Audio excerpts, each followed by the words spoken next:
Hey everybody, just want to share a quick little insight from my Study General Conference this morning. I was listening to the opening address of the October 1933 General Conference, and it was Heber J. Grant. And one of the things I love about Heber J. Grant is he's kind of ADD. He addresses like 9 different topics in his talks. Like today, you will generally get like one concerted theme throughout the entirety of the talk. But back then, you'd have some talks where they're very theme direct, but then you'd have others where it's just like, let me give you a paragraph or two here, a paragraph or two there, and just like hit all the different topics all at once. And I love it. But this talk in particular, he hits quite a few interesting topics that I'm like, my goodness, he was prophetic in his insight. The first one that he hit was, he hit the growing tendency of people to think that the government should provide money to them. And he's like, we have this idea where we can get something for nothing from the government, that the government has an endless supply of money where it can help us out and it can give us money, and that we see other people getting money and we think we're entitled to get money. And then he decries getting any aid from the federal government that we do not fully repay.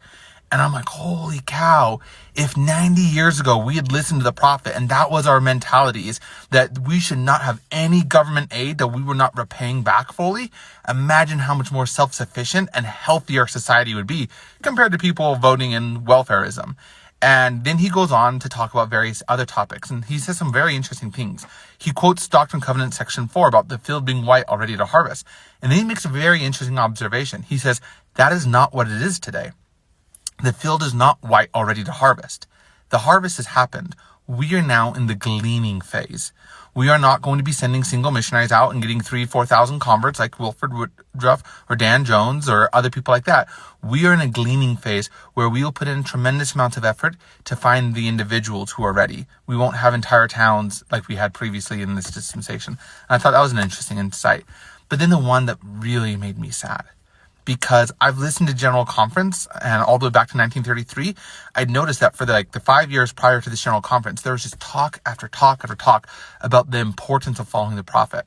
And it was because in this conference, Heber J. Grant's like, I implore you, vote against the repeal of prohibition. Don't do this.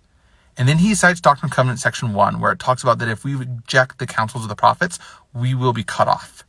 And it was just devastating to hear, because I know what would happen just a few weeks later, because this talk was given and shortly thereafter the repeal of prohibition took place and Utah was the deciding vote.